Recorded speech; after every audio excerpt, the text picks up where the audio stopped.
سلام كمي تصنحو كبرات تخطاتلت نلو مقدام 20 سنة 2026 زتدالو حدش زياناتات حيزالكم قريبا لهو مكتتالكم يعدم فلما كند ابتاتو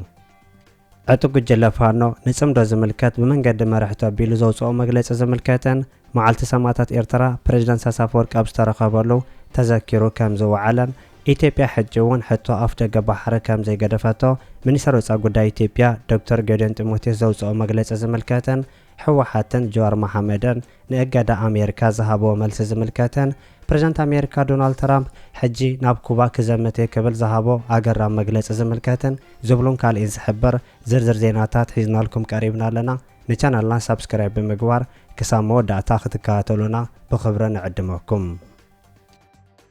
እስራኤልን ሂዝቦላን ተኽሲ ከቋርጹ ከም ተሰማምዑ ኣሜሪካ ገሊጻ ኣብ ደቡባዊ ሊባኖስ 47 ሰባት ዝቐተለ ብርቱዕ መጥቃዕቲ ኣየር እስራኤል ድሕሪ ምክያዱ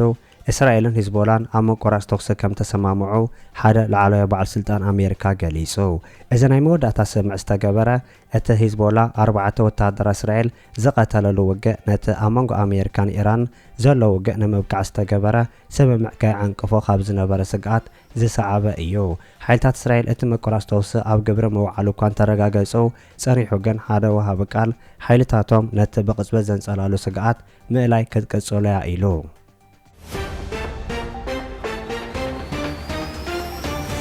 ፕሬዝዳንት ኣሜሪካ ዶናልድ ትራምፕን ቀዳሚት ሚኒስትር ጣልያን ጆርጂዮ ሜሎኒ ኣብ ምትፍናን ከም ዝኣተው ተገሊጹ ቀዳሚት ሚኒስትር ጣልያን ጆርጂዮ ሜሎኒ ፕሬዝዳንት ኣሜሪካ ዶናልድ ትራምፕ ንቴሌቪዥን ጣልያን ኣብ ዝሃቦ መግለጺ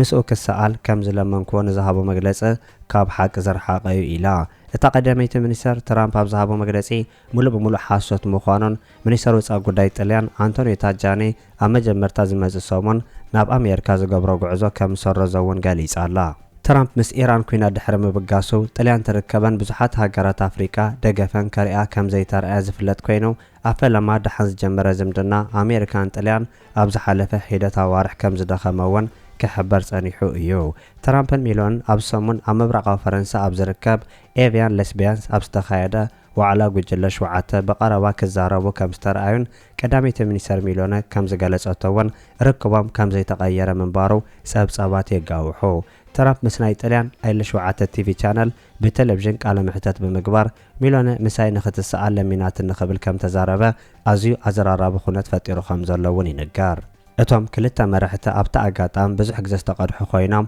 ኣብ ንእሽቶ ሶፋ ኣብ ዕላል ተዋሒጦም ከም ዝተረኣዩን ሜሎኒ እውን ብዙሕ ግዜ ኣብ እዋን ዕላላት ፊሽኽ ትብል ምንባራ ይጥቀስ መራሒ ጉጅለ ፓርላማ ቀዳሚ ሚኒስትር ሜሎኒ ሉሲዮ ማላን ትራምፕ ዝሃቦ ርእይቶ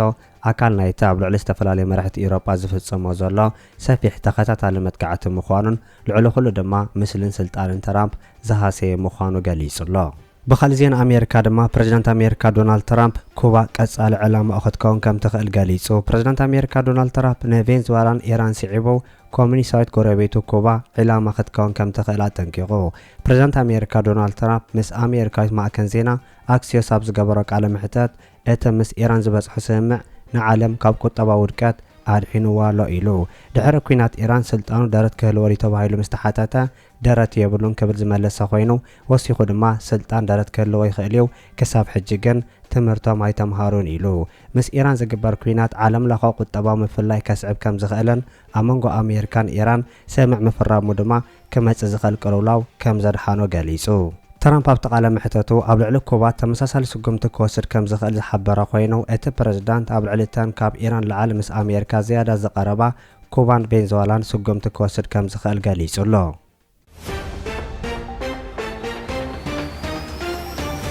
ኣብ ሱዳን ፍርቂ ሚልዮን ሰባት ኣብ ሓደጋ ከም ዘለው ተገሊጹ ኣብ ሱዳን ፍርቂ ሚልዮን ሰባት ኣብ ሓደጋ ከም ዘለው ባይቶ ሰብኣዊ መሰላት ሕቡራት ሃገራት ምስ ከቢድ መጠንቀቕታ ምግላጹ ተሓቢሩ ነቲ መግለጺ ኣብ ምውጻእ 29 ሃገራት ዝሓቆፈ ባይቶ ሰብኣዊ መሰላት ሕቡራት ሃገራት ኣብ ሱዳን ከተማ ኤልቦይድ ኣስታት 500,000 ሰላማውያን ሰባት ኣብ ሓደጋን ኣፍ ሞትን ከም ዘለውን ሓቢሩ ኣሎ ኣብ ሱዳን ወተሃደራዊ መጥቃዕቲ እናወሰኸ ኣብ ዝኸደሉ ዘሎ እዋን ናይ RSF ሓይልታት መጥቃዕታቱ ዝሕይል ዘሎ ኮይኑ ናይ መንግስቲ ሱዳን ሰራዊት ኣብ ልዕሊ ሲቪልያን ሰባት ዘካየድ መጥቃዕታት ኣብ ምክልኻል ይሰርሕ ከም ዘለውን ይሕበር ኖርዌይ ብወገና እቲ ሓበራዊ መግለፂ ብስም ማሕበር ንምክልኻል ግፍዕን ፍትሕን ሱዳን ዝወፀ ምዃኑ ብምሕባር ኮነኢልካ መቕታሊ ምግፋዕን ምጭዋይ ልሙዳት ተርእዮታት ሱዳን ኮይኖም ከም ዘለውን ወሲኻ ትገልጽ። ኣብ ሱዳን ን10 ተኸታተልቲ መዓልታት መጥቃዕቲ ሰብልቦ ነፈርቲ ኣብ መላእ ኤል ኦበይደን ሰሜን ኮርዶፋን ዝተኻየደ ኮይኑ ብውሕዱ 50 ሰላማውያን ሰባት ከም ዝተቐተሉን ኣብ ኣገድስቲ ሲቪላዊ ትሕተ ቅርጽታት ሮይ ጉድኣት ከም ዘውረደ ናይ ሱዳን ሚድያታት ይገልጻ።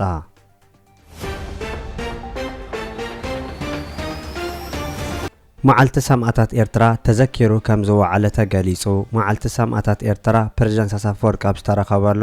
ኣብ መቃብር ሓርበኛታት ምዝካሩ ሎሚ ንግሆ ካብ ኣስመራ ዝተረኸበ ሓበሬታ ተገሊጹ። ኣብ ምምጻእ ናጽነት ኤርትራን ንምውሓስ ሉላውነትን ዝሓለፉ ሰማዕታት ከም ዝተፈጸመ ኣብ ከተማ ኣስመራ ትማል ዓርቢ ኣብ መስጊድ ኣልኹለፋ ብሙፍቲ ኤርትራ ዝተኻየደ ዱዓን ሶላትን ምክያዱ እውን ተሓቢሩሎ። ኣብ ቤተክርስትያን ቅዱስ ሚካኤል ኣስመራ እውን ብተመሳሳሊ ጸሎተ ፍትሓት ምክያዱ ዝተሓበረ ኮይኑ ሎሚ እውን እቲ ዝኽሪ ኣብ ኣስመራን ብደረጃ ሃገር ምዝካሩ እውን ተገሊጹ።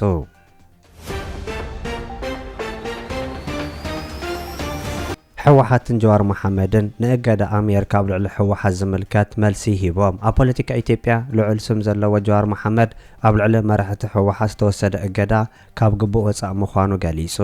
እቲ እገዳ ኣብ ልዕሊ ኩሎም ኣብ ኢትዮጵያ ጸገም ዝፈጥሩ ዘለዉ ወገናት ክውሰድ ከም ዝግባእ ዘነጸረ እቲ ኣብ ማሕበረሰብ ኦሮሞ ልዑል ተቐባልነት ዘለዎ ጀዋር መሓመድ ኣብ ልዕሊ መራሕቲ ትግራይ ጥራይ ዝተወሰደ ስጉምቲ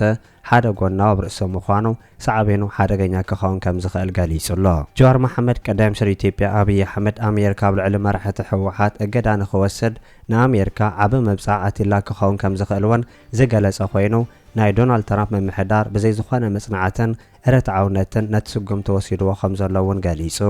እቲ ኣብ ልዕሊ መራሕቲ ሕወሓት ዝተወሰደ ስጉምቲ ሕጂ እውን ኣብታ ሃገር ሓድሽ ኩናት ንኽልዓል ጠንቀቅ ክኸውን ከም ዝኽእል ኣብ ትግራይ ዘሎ ሓይለ ናይ ተበዲልና ስምዒት ከሕድሮ ዝቕንቅን ምዃኑ እውን ተገሊጹሎ። ኣሜሪካ ኣብ ልዕሊ ሕወሓት እገዳ ከም ዝሕለፈትን ኣብ ልዕሊ ዶክተር ደብረጽዮን ገብረ ሚካኤል ዝመርሖ ጉጅለ ታሪክ ስጉምቲ ከም ዝወሰደትን ኣቐዲሙ ዝገለጸ ኣመኻሪ ቀዳማይ ሚኒስትር ኢትዮጵያ ኣብ ጉዳያት ቀርኒ ኣፍሪካ ጌታቸው ረዳ ድማ ዝተወሰደ ስጉምቲ ልክዕ ምንባሩን ነቲ ጸረ ሰላም ዝኾነ ሓይሊ ንምድኻም ተራ ክጻወት ምዃኑ ምግላጹ ይዝከር። እዚ ከምዚ ኢሉ እንከሎ ድማ ሕወሓት እቲ ብኣሜሪካ ዝተነበረ እገዳ ቪዛ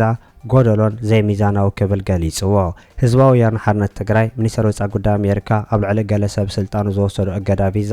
ጎደሎን ዘይሚዛናዊ ክብል ምግላጹ ተሓቢሩ። ሕወሓት ትማል ዓርቢ ኣብ ዘውፅኦ ወግዓዊ መግለጺ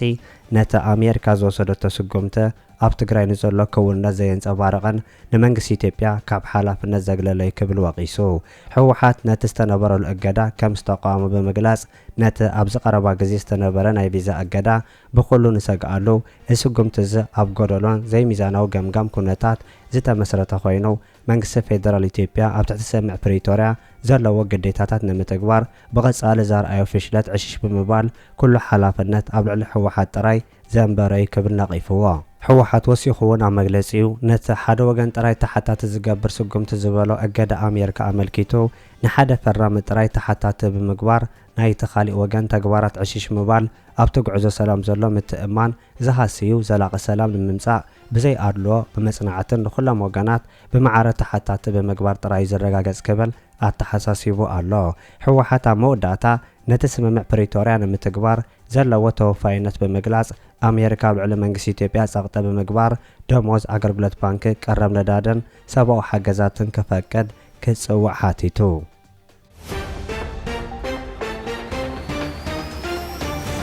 ኢትዮጵያ ሕጂ እውን ሕቶ ኣፍ ደገ ባሕሪ ከም ዘይገደፈቶ ገሊጻ። ኢትዮጵያ ኣብ ጉዳይ ባሕሪ ክትሓቶ ጽንሐት ተደጋጋሚ ሕቶ ተቕጽሎ ከም ዘላ ናይቲ ሃገር ሓለፍቲ ይገልጹ።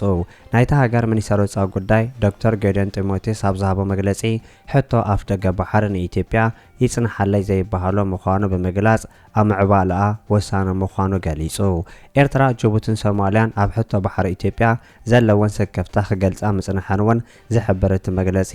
ኢትዮጵያ ንልምዓትን ብልጽግና እንደኣምበር ንህለኽን ግጭትን ክትብል ኣፍ ደገ ባሕሪ ከም ዘይሓተተት ገሊጹ።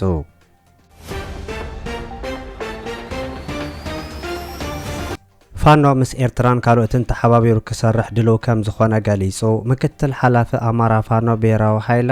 አቶ አስረስ ዳምጤ ምስ አንከር ሚዲያ ኣብ ዝገበሮ ቃለ ምሕታት ኣብዚ ሕጂ እዋን መንግስቲ ፌደራል ብሚድያታቱ አንጻር ጽምዶ ዘመተ ከም ዝጀመረ ዝገለጸ ኮይኑ ፋኖ ብዘይካ መራሕቱን ብውልቀ ሰባትን ዝተገበረ ርክብ ብደረጃ ትካል ዝገበሮ ርክብ የለን ዝበለ ኮይኑ እንተኾነ ግን ምስ ኤርትራን ካልኢን ሓቢርና ክንሰርሕ ክንተሓባበር ኢና ጽምዶ ንስልጣን ኣብይ ንምዕናው ኣገዳሲ ሕብረት ኢሉ